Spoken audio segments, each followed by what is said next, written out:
kayoe nanako tikateo kotambo lanayo posamo temana ola nayoe nanako tikateo konguma melayo kinamo temana. Waimbaji mnisaidie. Aba, Papa, Aba, Aba, Aba, Aba, Aba, Aba, Papa, Aba, Aba, Aba. Asante Bwana kwa pendo lako na rehema yako. Neno lako likapate kibali machoni pa wana wako. Kaseme nasi. Tuna haja yako Bwana. Katika jina la Yesu. Amen. Bwana Yesu asifiwe. Jina la Bwana libarikiwe. Kwa wageni wetu tunawapenda sana. Kwa majina naitwa Paul Kasemuka. Ni mtumishi katika shamba la Bwana ambaye anatuwezesha si kwa nguvu, si kwa elimu, bali ni kwa neema ya Mungu. Alituchagua kati ya wengi nasi tuhesabike na tuite watumishi wake. Tunashukuru kwa uwepo wako kwa ajili ya kusikia neno la Mungu kwa siku ya leo. Sio kwa bahati mbaya wewe kuwa mahali hapa, bali ni kwa ajili ya neema ya Mungu. Tuko mahali hapa tunaanza somo yetu mpya. Hii inabidi itolewe. Tunaanza somo yetu mpya ya mwaka hii 2026 ambayo inasema the power of God.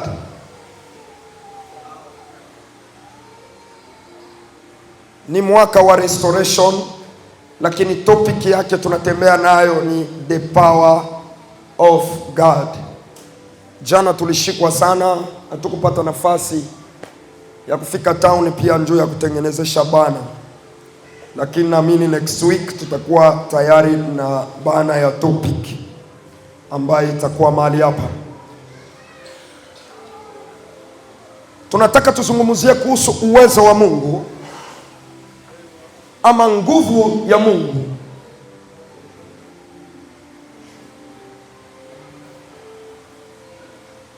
Kabla hatujaendelea zaidi, tungependa tusome andiko yetu ya msingi ambayo iko katika kitabu cha Kumbukumbu la Torati 10:17. Msomaji anaweza kutusomea kitabu cha Kumbukumbu la Torati 10:17. Inasema nini? Yes. 10:17. Tuwe tunapokuishi. Tunasoma Biblia katika jina la Yesu Kristo. Amen. Kumbukumbu la Torati sura ya 10 na mstari wa 17 inasema, kwa maana Bwana Mungu wenu, Pole, kwa maana Bwana Mungu wenu, yeye ndiye Mungu wa miungu, yeye ndiye Mungu wa miungu na Bwana wa mabwana, na Bwana wa mabwana, Mungu mkuu, mwenye kuogofya, mwenye kuogota, asiyependelea, Mungu asiyependelea nyuso za watu, wala kubali rushwa. Amen. Tunasoma kitabu cha Kumbukumbu la Torati ambapo tunaona Musa akitoa taifa la Israeli Misri akielekea nao kwenye nchi ya ahadi ambaye ni Kanaani. Akafika eneo ya Moabu. Hapo ndipo karibu na nchi ya ahadi ilibidi Mungu amwambia kwamba Musa, hautaingiza wana wa Israeli Kanaani.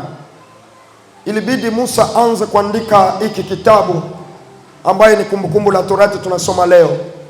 Na Musa akaanza kuambia wana wa Israeli ya kwamba munaona majabu ambaye Mungu aliyefanya wakati mlipokuwa Misri. Mungu aliwatetea, Mungu aliwapigania.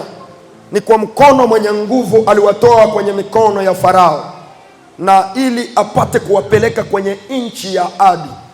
Sasa mkumbuke, huyu Mungu alikuwa anaongea maneno mengi, akaimiza wana wa Israeli. Na wakati huo katikati ya wana wa Israeli kulikuwa rushwa kubwa sana ambayo ilikuwa inaendelea. Kulikuwa watu walikuwa wanapenda rushwa. Kulikuwa watu walikuwa na upendeleo wa kabila, upendeleo wa rangi, upendeleo kwa wakati huo. Lakini Musa akaanza kuambia ufunuo ambaye aliyepata ya kwamba ni Mungu asiyependelea kabila, rangi wala chochote. Ni Mungu ambaye apokee rushwa ya mwanadamu. Ni Mungu ambaye anafanya kwa wakati wake. Ni Mungu ambaye anafanya katika haki na anatenda katika haki. Sasa mkumbuke huyu Mungu kwa saidi nyingine alikuwa anahimiza wana wa Israeli watakapoingia kwenye nchi ya ahadi wapate kumkumbuka huyu Mungu, wapate kukumbuka matendo makubwa Mungu aliyefanya alipopasua bahari ya Shamu. Walipokuwa wakifuatiliwa na Wamisri, walifika mahali ambapo akili na ufahamu yao ilimalizika. Hapo waimbaji wanasema kwamba walipoendelea mbele wakaona bahari ya Shamu. Walipojaribu kurudi nyuma, kulikuwa jeshi la Farao ilikuwa ikiwafuatilia, na walipotazama ngambo na ngambo waliona milima mikubwa ilikuwa imesimama. Sasa wakaanza kumulilia Musa, wanamwambia Musa ya kwamba sisi tumeangamia. Wengine wakasema bora ungetuacha Misri, kwa sababu kulikuwa nini? Kulikuwa makaburi, tungekufa na wangetuzika. Lakini Musa akaanza kukumbusha watu ya kwamba huyu Mungu aliwapigania wakati mlikata tamaa, wakati akili yenu ilifika mwisho, ni Mungu ambaye msiwahi kumsahau. Akaandika kitabu hiki cha Kumbukumbu la Torati, ambapo hapo ndipo panajengea somo yetu ambayo inasema the power of God. Bwana Yesu asifiwe sana. The power of God. Tukisema the power of God, tunaona mambo mawili. Uwezo wa Mungu, tunaona mko uwezo na tunaona mko Mungu ndani. Ni topic ambayo inaunganisha mambo mawili. Kuna Mungu na kuna uwezo, na haya mambo yote mawili tunapasha kuyachambua. Lakini katika somo hili, walimu ama wahubiri, tutatembea na mambo matatu ambayo ni ya muhimu sana, yatupasa sisi tuijue kama kanisa, kwa sababu wanangu wanaangamia kwa kukosa maarifa. Tunatembea na Mungu ambaye tusiyemjua anafanya kazi aje. Unakuwa na Mungu ambaye Mungu usiyemwelewa ni Mungu wa aina gani? Asa yatupasha, ni haki yetu kujua huyu Mungu ni Mungu wa aina gani. Tunapasha kujua mamlaka ya nchi yetu, tunapasha kujua mipaka ya nchi yetu, tunapasha kujua uweza wa nchi yetu kama raia wa nchi. Haleluya. Kama unatoka katika kabila fulani, unapasha kujua kabila yako kunakuwa nini. Hapo ndipo watu wanasemaka kwa mila yetu haya ni makosa, kwa mila yetu haya yafaniki hivi, kwa mila yetu ukifanya hivi haya unaenda kinyume. Yani mtu akiwa katika mila lazima aielewe hiyo mila inamaanisha nini, au hii mila ina kazi gani, ama hii mila inanisaidia nini. Na pia kama Wakristo, watoto wa Mungu, lazima tujue uweza wa Mungu wetu. Amen.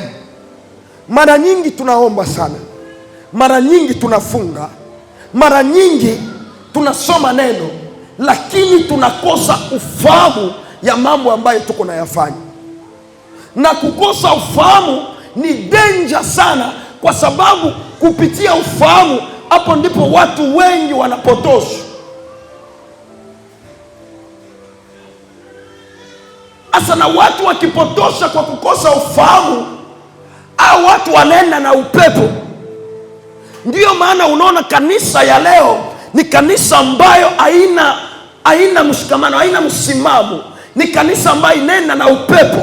kwa sababu kuna watu hawayamjua Mungu ni nani na anafanya kazi aje na Mungu ana uwezo gani kwa maisha yao. Somo hili linakuja kwa lengo moja, ya wewe umjue Mungu, kwa sababu hawezi kuamini kitu usichokijua, kinaweza kukuangamiza. Jina la Bwana libarikiwe. Hawezi kuingia katika dhehebu inyaujue taratibu ya hiyo dhehebu, wanaamini nini, wanaamini miungu gani. Hawezi ukaingia mahali hapo, na ukaingia, ndio maana unakutana watu wengi wanaangamia, kwa sababu wanajipeleka, wanafanya tu kwa nje na wajuu.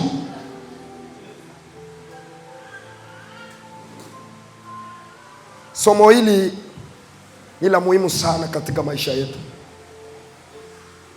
ambaye itatufanya kujua kujitegemea,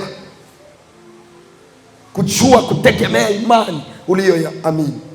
Katika somo hili tutaona mambo matatu. Tutaona nguvu, uwezo. Ya pili tutaona Mungu ni nani, yaani tutamhubiri Mungu ni nani. Na ya tatu tutahubiri uungu ndani yetu, uungu ndani ya binadamu. Nani uungu ndani ya binadamu? Haleluya! Haya ni mambo matatu. Uungu ndani ya binadamu. Ya kwanza tutajifunza kuhusu uwezo. Ya pili tunajifunza kuhusu Mungu ni nani, na ya tatu tutajifunza kuhusu uungu ndani ya binadamu.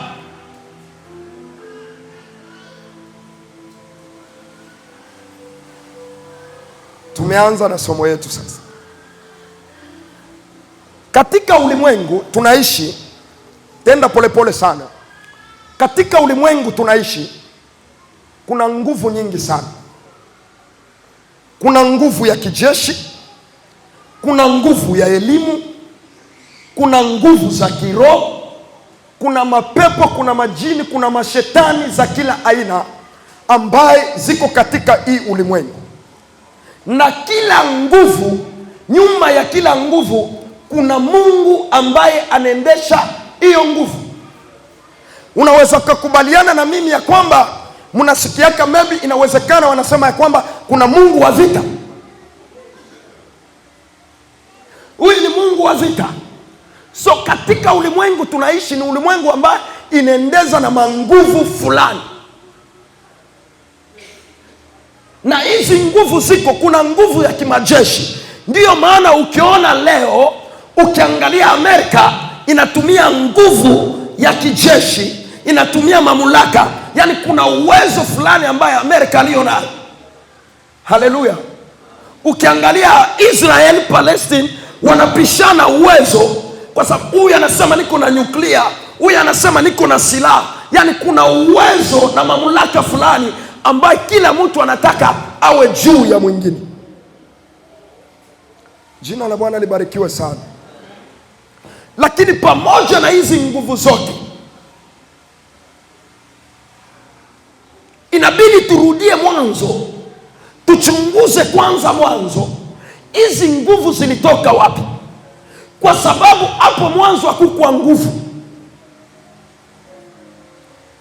Mwanzo ya chochote hakukuwa shetani, hatukuwa na kuzimu, hatukuwa na mapepo, hatukuwa na majini, hakukuwa uasi, hakukuwa mabaya yote ambayo unapaswa unajua leo, hayakukuwepo.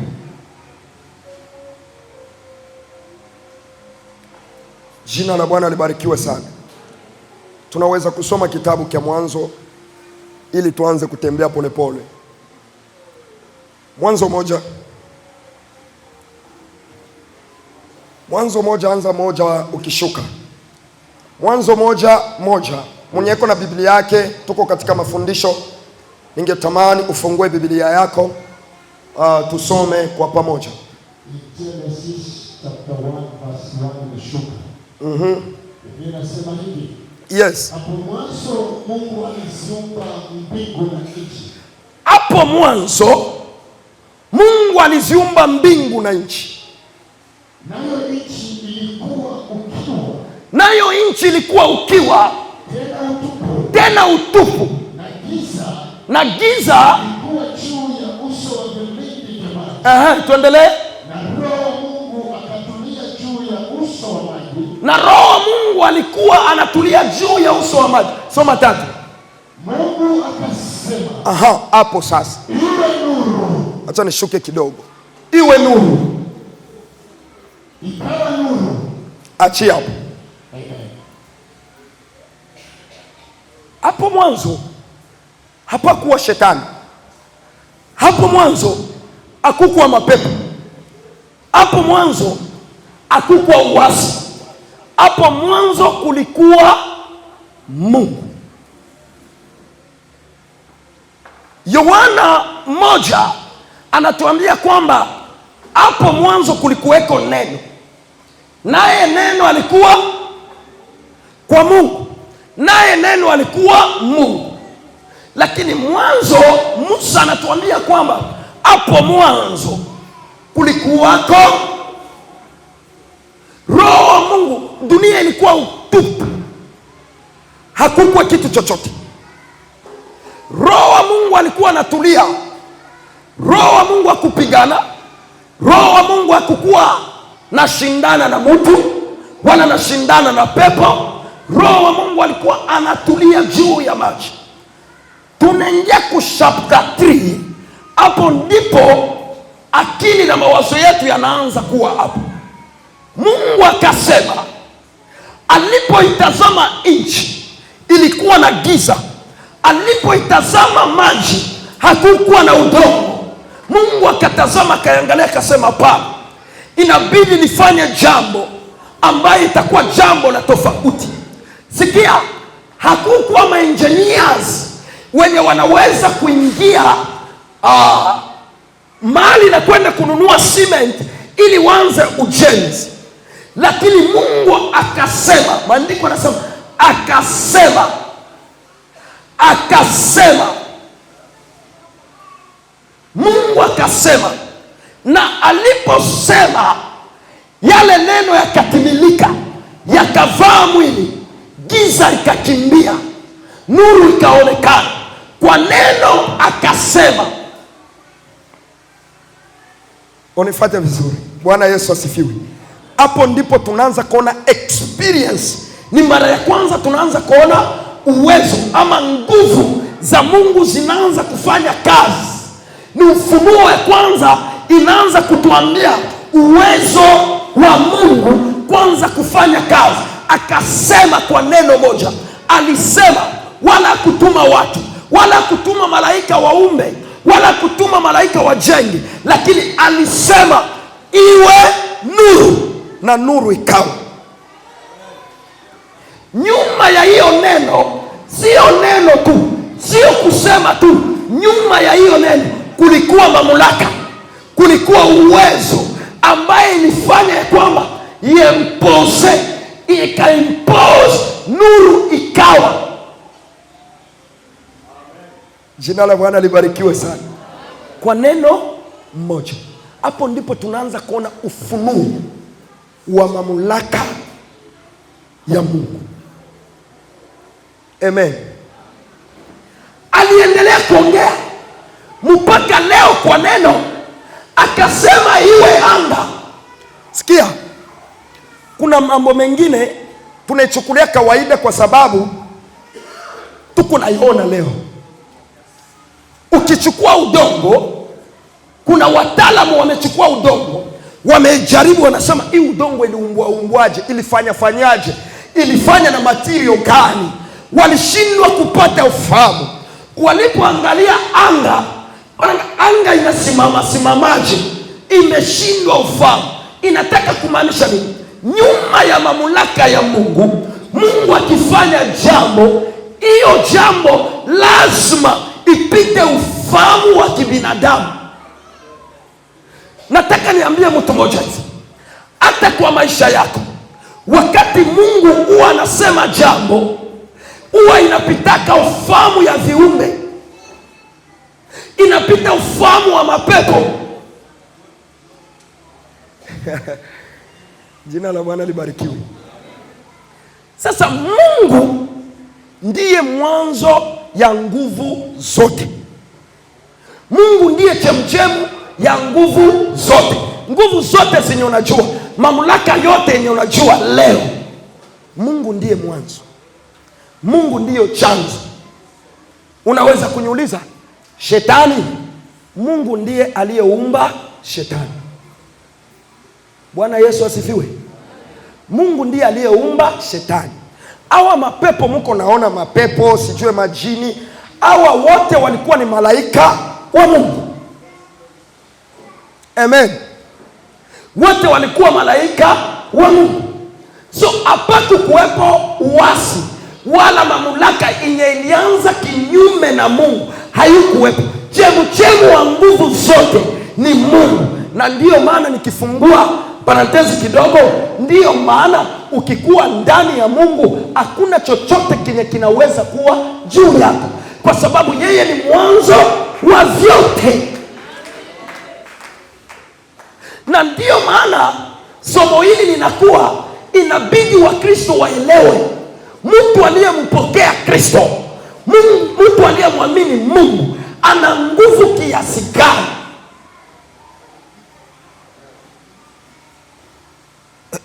Nitoke kidogo nikupeleke ya kwamba unajua hii dunia kuna watu wabaya sana. Hii dunia watu wako na roho ya nyama. Sasa umewahi kujiuliza kwa nini kama watu wako wabaya na wanapigana kila siku, kwa nini hakuna hata mtu mmoja ama mfalme mmoja mwenye amewahi kutengeneza nyuklia yenye itamaliza dunia yote? Jina la Bwana libarikiwe. Walijaribu kutengeneza korona, inapokuja ikamaliza watu, lakini kuna eneo, kwa sababu nguvu ya Mungu na uwezo wa Mungu ingali bado ikifanya kazi, Roho Mtakatifu bado akitembea, kuna eneo tu ile uwezo itakuwa haina nguvu, kwa sababu kuna nguvu zaidi ya hiyo nguvu walifanya. Sasa ukianza kuelewa hii somo, kielewa, je vous dis, kuna mahali utasema, kuna mahali hata kama gonjwa utaanza kuona unasema hii si kitu. Kuna mahali mashida utakuwa naona tu mashida unasema hii si kitu. Shida ni moja tu, hatujui tulicho nacho. Hatujui. Ndio unaona tunahangaika kushoto, kulia, kushoto,